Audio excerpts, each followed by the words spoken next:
Drake just got served a federal RICO complaint, and the timing is almost poetic, because the very accusations he spent 2024 throwing at Kendrick Lamar had now come back and landed directly on him in the form of a federal lawsuit.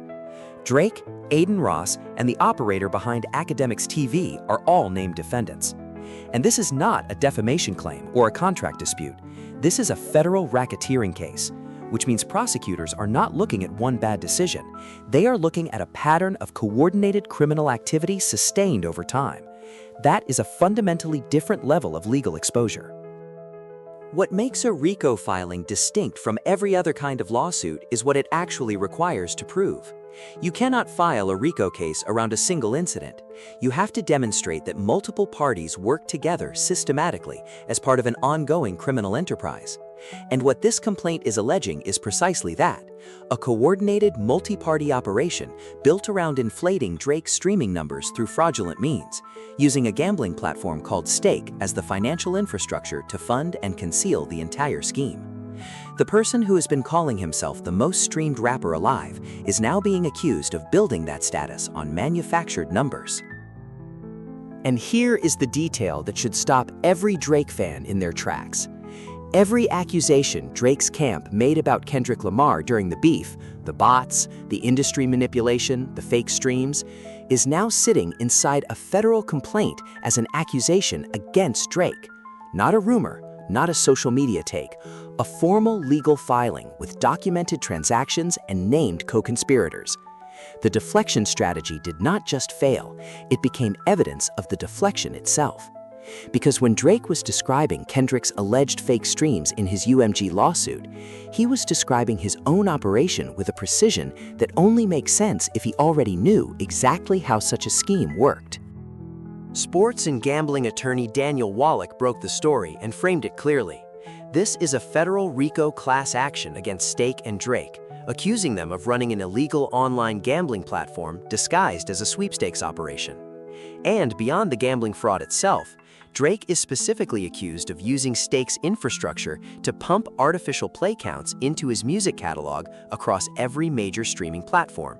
That is the core allegation. And the financial paper trail inside the complaint is specific enough that this is not going to be easy to dismiss. The filing names Drake, Aiden Ross, and the Academics TV operator as co-defendants. All three are accused of using Stake's tipping system, which the complaint describes as an unregulated money transfer mechanism operating completely outside financial oversight, to route payments between themselves and fund a coordinated bot streaming operation.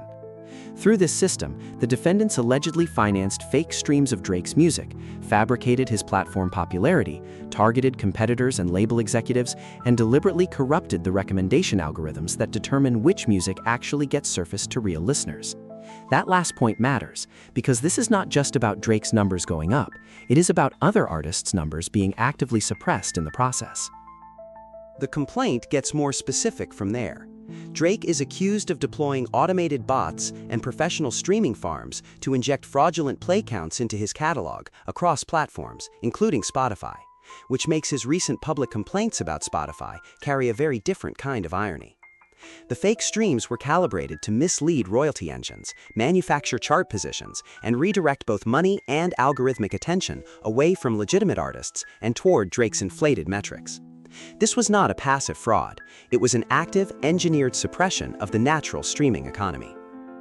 And the financial transactions documented inside this filing are not hypothetical.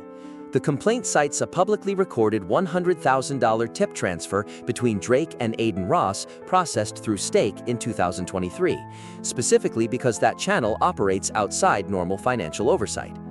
And then, just days before this lawsuit was formally filed, Drake reportedly gave Aiden Ross a $220,000 car. The filing characterizes these transfers as part of the financial architecture underwriting the entire operation, payments moving through an unregulated channel to keep the machine running without leaving a conventional paper trail. And when you step back and look at the complete picture of what is being alleged, Drake, Aiden Ross, and academics all working in concert, stake functioning as the hidden financial pipeline, bot farms generating millions of fake streams, algorithms being deliberately corrupted. This is the most sophisticated and the most large-scale streaming fraud case ever documented against a recording artist. The fact that it is centered on the most streamed artist in the world is not incidental to the story. It is the entire story. Because if these numbers were never real, then the commercial identity Drake has built around them was never real either. The industry implications of this, if even a portion of these allegations hold up in court, are significant enough that this goes well beyond Drake personally. What is being alleged is a coordinated pyramid scheme in which a network of connected parties collaborated to defraud streaming platforms, labels, and every legitimate artist trying to build a real career through actual audience engagement. The scale is unprecedented, and the fact that it was apparently operating at the top of the commercial ecosystem, not in some marginal corner of the industry, means the damage it caused was absorbed by every artist across every platform who was competing in the same royalty pool. That is how the royalty system works. Every artist draws from a shared pool divided proportionately by stream share. Every fake Drake stream that went into that pool reduced what every legitimate artist received from it. Independent musicians, emerging songwriters, artists without the resources or the connections to manufacture their own numbers, all of them received less because Drake was allegedly taking more than he earned. That is not an abstract industry problem. That is a direct financial harm to real people making real music. And it compounds over years into a systemic suppression of genuine artistic careers.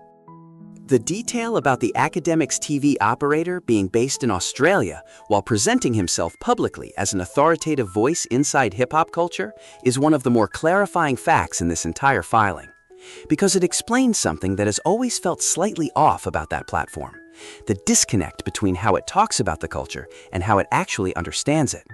The answer, apparently, is that it was never actually embedded in the culture. It was using the language and the imagery of hip-hop as cover for something else entirely. And that cover served the operation well for a very long time. The financial cycle at the center of this scheme, as the complaint describes it, is a closed loop. Drake routes money through Stake's unregulated tipping system to bot operators. Those bots generate fake streams. Those streams increase Drake's share of the royalty pool. That increased payout gets recycled back into funding more bots, which generate more streams, which generate more money. It is a self-sustaining fraud machine designed to extract value from the streaming economy indefinitely. And the people funding that machine without knowing it, through their royalty contributions to the pool being steadily diluted, are the legitimate artists on every platform where this was happening. And this is ultimately why this story matters beyond the Drake narrative. What is being alleged here is not one person gaming a system in a minor way. It is active, sustained, large-scale financial fraud that contributed to the creative stagnation of an entire industry. When the revenue pool is being systematically drained by artificial inflation at the top, fewer artists can sustain careers at the bottom. Fewer labels take risks on new talent. Fewer genuinely creative people decide music is worth pursuing as a profession. The downstream damage of what Drake is accused of doing is not just financial, it is cultural. And the UMG contract dimension of this adds a layer that changes everything about that ongoing dispute. If Drake has been using fraudulent streaming metrics to establish his commercial value and justify his contract demands, if the reported $400 million deal was negotiated partly on the basis of numbers that were being artificially inflated, then the question of what Drake is actually worth to UMG as a commercial asset becomes a fundamentally different question. The fraud is not just a streaming story. It is potentially the story of how an entire business relationship between an artist and the world's largest music company was built on manufactured data. And the claim that Drake is a genuine billionaire who has no financial pressure driving any of his decisions does not survive contact with this lawsuit. Genuinely wealthy people operating from positions of real financial strength do not build pyramid schemes to inflate their streaming numbers. That behavior is consistent with someone who understands that if the artificial inflation stops, the numbers collapse, and everything built on top of those numbers collapses with it. The fraud was not the behavior of someone who was comfortable. It was the behavior of someone who was dependent on the illusion of being comfortable. And the specific irony of how Drake's UMG lawsuit reads now, in the light of this RICO filing, is genuinely difficult to process. Because throughout that legal filing, Drake spoke about bot manipulation, fake streams, and algorithmic gaming with a level of technical specificity that struck many people as unusual. The detail was too precise for someone simply speculating about what an opponent might be doing. Reading the RICO complaint makes that precision make sense in a way that is deeply unflattering to Drake. He was not describing Kendrick's alleged operation, he was describing his own, in explicit technical detail, while simultaneously using it as the basis for a defamation claim against someone who had nothing to do with it. And if the fraud has been running continuously throughout the streaming era, if this is not a recent development but a systematic practice embedded in how Drake's commercial presence has been constructed from the beginning, then virtually every metric used to establish his cultural dominance becomes suspect. The record-breaking stream counts, the chart positions, the contract valuations, the cultural authority that was claimed on the basis of those numbers. All of it was built on a foundation, if these allegations are true, was never real. That is not just a scandal about one artist. That is potentially one of the most consequential revelations in the history of recorded music. The psychological dimension of what this reveals about Drake's competitive worldview is worth considering. Because if artificial inflation has been the primary mechanism through which he has defended his position for years, if manufactured numbers have been so central to his commercial identity that genuine performance has become unrecognizable to him, then watching Kendrick Lamar outperform him organically would not just feel threatening, it would feel impossible. It would look from inside a system rigged by fraud like something illegitimate must be happening on the other side. And that lens explains everything about how Drake responded to the beef with more clarity than anything else has managed to. Aiden Ross being named as a primary co-defendant recontextualizes everything that platform said and did in hip-hop over recent years, because Aiden Ross was among the loudest voices accusing artists like Doechii of being industry plants, claiming her success was manufactured and that the system was engineering her popularity artificially. He made those accusations from inside a federal RICO complaint. That is not hypocrisy in the conventional sense. That is something more precise, the specific pattern of behavior where someone describes their own operation as an accusation against someone else, because they know exactly what that operation looks like and exactly how it works. How deep this ultimately goes is genuinely unknown. The named defendants are in serious legal jeopardy, but a federal investigation of this scope and complexity rarely ends with only the names already in the complaint. The financial connections that run through Stake's unregulated tipping system, the bot operator networks, the amplification infrastructure, all of those connections lead somewhere. And the process of tracing them is going to surface things that nobody outside this investigation currently has access to. What is already in this filing is significant. What comes next may be significantly more so. The analogy that makes the industry implications most legible is the film industry equivalent. Imagine discovering that the highest-grossing films of all time had their box office figures deliberately and systematically inflated by the studios that released them. The entire financial ecosystem built on top of those numbers, the talent contracts justified by those grosses, the investment decisions made on the basis of that performance data, the studio valuations anchored in those receipts, all of it collapses the moment the numbers are revealed to be fraudulent. That is the situation the music industry is now confronting, because the numbers that determined who got paid, how much, and on what terms were apparently not real. For UMG specifically, if this lawsuit has merit, the internal reckoning that is coming is going to be one of the most significant in the company's history. They paid their highest-earning artist an enormous amount of money based on commercial metrics he was allegedly manipulating. The trust that made that deal possible is now gone. The data that justified it is now suspect. And the artist in question has also publicly called their CEO dust and declared war on the label in his own album rollout materials. The combination of those two things, the fraud exposure and the public antagonism, leaves UMG in a position where every decision they make about how to respond is going to have major consequences for how they are seen by every other artist on their roster. And the artists who are going to absorb the long-term cost of what this lawsuit exposes are not Drake. They are the legitimate musicians who played by the rules, built real audiences, and are now going to operate in an industry that is permanently more suspicious of performance data because one person spent years corrupting it. Royalty mechanisms will get tighter, contract negotiations will get harder, streaming platform access will get more scrutinized, and none of that additional friction falls on the person who created the need for it. It falls on the people who never needed to cheat in the first place.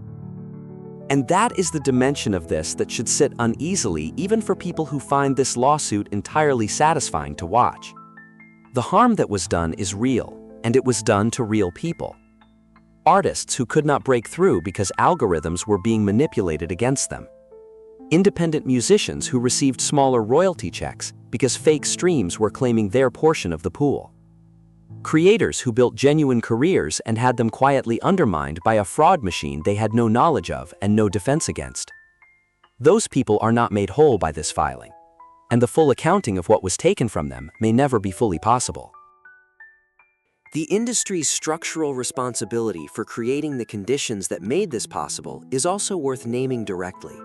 A commercial ecosystem built entirely around quantified metrics, stream counts, chart positions, algorithmic rankings, is an ecosystem optimized for gaming. When the numbers are the product, the people who are best at manufacturing numbers win, and the people who are best at making music get sorted behind them. This lawsuit is the logical conclusion of that system meeting someone with the resources, the network, and the willingness to exploit it at maximum scale. The metrics were always gameable. Drake was apparently just the person who gamed them the most comprehensively. And where this goes from here, for Drake specifically, for the named co-defendants, for UMG, and for the broader streaming economy, is going to be one of the most significant stories in music for the foreseeable future. The only question that remains is not whether consequences are coming. They are coming. The question is how far they spread and how deep they go before this is over. Let me know what you think about all of this and where you think it is ultimately headed. Leave a like and subscribe, it genuinely helps. And check out the suggested video to see how this connects to the broader battle between real artistic merit and manufactured commercial success that has been defining this entire era of hip-hop.